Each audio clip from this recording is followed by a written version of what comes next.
اعوذ باللہ من الشیطان الرجیم بسم اللہ الرحمن الرحیم وَلَقَدْ مَكَّنَّاكُمْ فِي الْأَرْضِ وَجَعَلْنَا لَكُمْ فِيهَا مَعَايِشَ قَلِيلًا مَا تَشْكُرُونَ وَلَقَدْ خَلَقْنَاكُمْ ثُمَّ صَوَّرْنَاكُمْ ثُمَّ قُلْنَا لِلْمَلَائِكَةِ اسْجُدُوا لِآدَمَ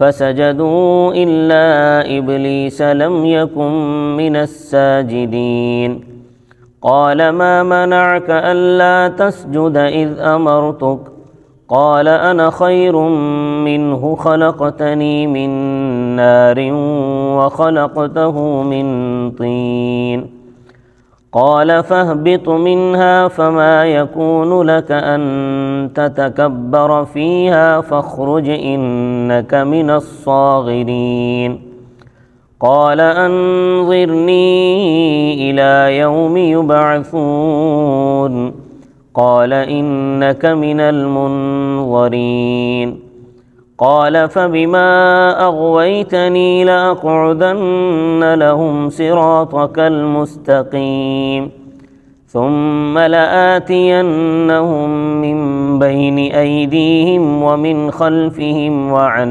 أيمانهم وعن شمائلهم ولا تجد أكثرهم شاكرين قال اخرج منها مذءوما مدحورا لمن تبعك منهم لأملأن جهنم منكم أجمعين صدق اللہ العظیم۔ ان آیات کی تفسیر سے پہلے کچھ تمہید کل کے درس میں بیان کر چکا ہوں۔ اللہ تعالیٰ نے انسان پر اپنی 5 نعمتوں کا تذکرہ فرمایا ان آیت میں تاکہ وہ شکر گزار بندے بنے، ایک اللہ کو معبود مانے اور شرک سے بچیں۔ ان میں سے پہلی نعمت کہ اللہ نے انسان کو زمین میں قدرت بخشی، دوسری نعمت زمین میں اللہ تعالیٰ نے انسان کے لیے اسباب زندگی فراہم کیے، تیسری نعمت اللہ تعالیٰ نے انسان کو وجود بخشا، نیست سے ہست کیا، اور کائنات میں ایک لمبے وقت تک انسان کا کوئی تذکرہ پہلے نہیں تھا، اس میں اشارہ کیا وَلَقَدْ خَلَقْنَاكُمْ سے۔ نمبر 4، اللہ تعالیٰ نے انسان کی صورت گری کی، رحم مادر میں اس کا ناک نقشہ بنایا۔ آدم علیہ السلام سے آج تک کوئی 2 انسان ہم شکل نہیں، ہر ایک کی شکل و صورت الگ ہے۔ فرمایا فی ای صورت ما شاء رکبک، جس صورت میں چاہا تجھے جوڑ دیا۔ یہ قدرت الہی کا عظیم کارنامہ ہے۔ اگر انسان سیب کے دانوں کی طرح ہم شکل ہوتے تو بیوی شوہر کو کیسے پہچانتی؟ تو اس میں اشارہ کیا ہے ثم صورناکم، پھر انسان کا اکرام کیا اللہ نے۔ اکرام یہ کیا کہ انسان کو اپنا خلیفہ یعنی قائم مقام بنایا، اور انسان کے جد امجد کے سامنے تمام مخلوقات سے رمزی سجدہ کروایا، سب کو انسان کا منقاد بنایا۔ اس سے اس کا سر فخر سے اونچا ہو گیا اور یہ اشرف المخلوقات کہلایا۔ اشارہ ہے اس میں ثم قلنا للملائکۃ اسجدوا لآدم۔ اب آیات کا ترجمہ دیکھیے۔ وَلَقَدْ مَكَّنَّاكُمْ فِي الْأَرْضِ، بخدا واقع یہ ہے کہ ہم نے تمہیں زمین میں قادر بنایا، وَجَعَلْنَا لَكُمْ فِيهَا مَعَايِشَ، اور تمہارے لیے اس میں اسباب زندگی فراہم کیے، قَلِيلًا مَا تَشْكُرُونَ، بہت ہی کم شکر بجا لاتے ہو تم۔ اب یہ آیت پوری کی یہ فاصلہ ہے۔ آگے نمبر 3،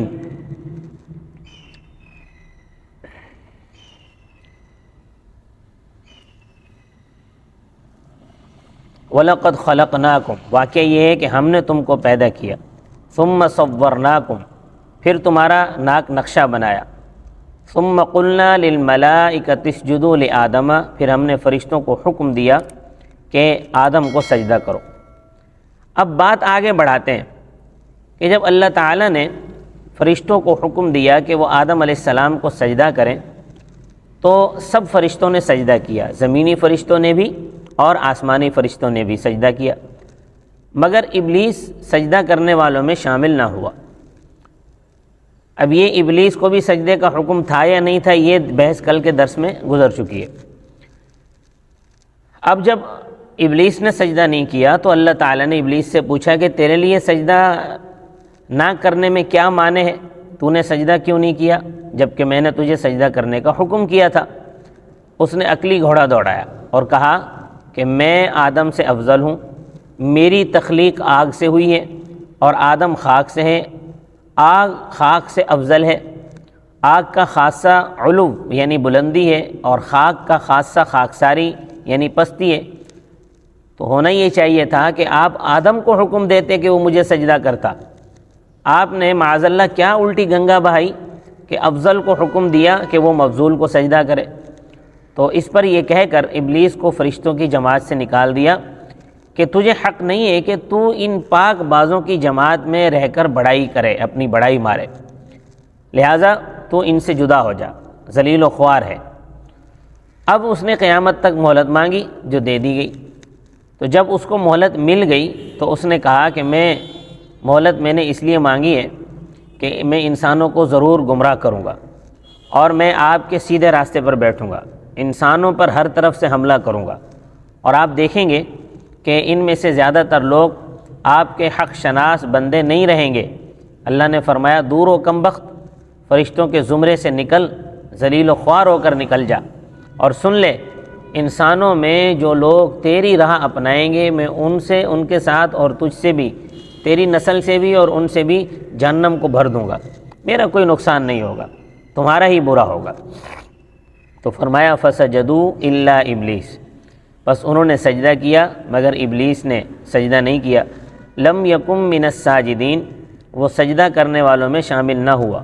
قال، اللہ تعالیٰ نے پوچھا ما منعک الا تسجد اذ امرتک، تجھے پوچھا کیا چیز تیرے لیے مانے بنی کہ تو سجدہ نہیں کر رہا، اذ امرتک جبکہ میں نے تجھے حکم دیا ہے۔ قال انا خیر منہ، اس نے جواب دیا کہ میں اس سے بہتر ہوں، خلقتنی من نار، آپ نے مجھے آگ سے پیدا کیا ہے، وخلقتہ من طین، اور اس کو مٹی سے پیدا کیا ہے۔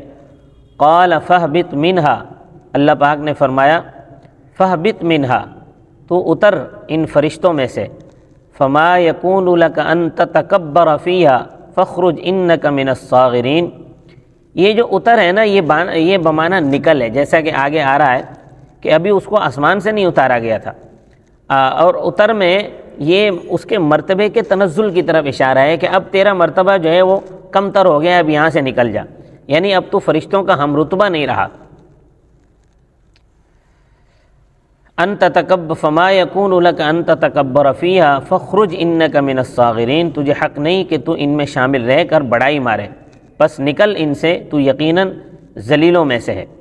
قال انظرنی الی یوم یبعثون، اس نے درخواست کی کہ مجھے اس دن تک مہلت دیجئے جب لوگ دوبارہ زندہ کیے جائیں گے۔ قال انک من المنظرین، اللہ نے فرمایا تو بالیقین مہلت دیے ہوئوں میں سے ہے، یعنی جا تجھے مہلت دے دی۔ قال فبما اغویتنی لاقعدن لهم صراطک المستقیم، صراطک المستقیم، اس نے کہا چونکہ آپ نے مجھے ہدایت سے محروم کر دیا ہے اس لیے میں ضرور ان کو گمراہ کرنے کے لیے آپ کے سیدھے راستے پر بیٹھوں گا۔ ثم لآتینہم من بین ایدیہم، پھر میں ان پر حملہ کروں گا ان کے سامنے سے، ومن خلفہم، اور ان کے پیچھے سے، وعن ایمانہم، اور ان کے دائیں سے، وعن شمائلہم، اور ان کے بائیں سے، یعنی ہر چہار جانب سے میں انسانوں پر حملہ کروں گا جیسا کہ وہ کر رہا ہے۔ ولا تجد اکثرہم شاکرین، اور آپ ان میں سے زیادہ تر لوگوں کو شکر گزار نہیں پائیں گے۔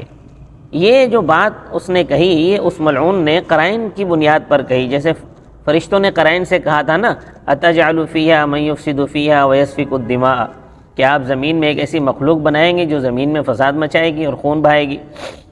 تو یہ بھی اس نے قرائن کی بنیاد پر کہا کہ اکثر لوگ جو ہے وہ آپ کے شکر گزار بندے نہیں ہوں گے۔ قال اخرج منہا مذءوما مدحورا، اللہ تعالیٰ نے فرمایا دور ہو ان ملائکہ میں سے ذلیل و خوار ہو کر۔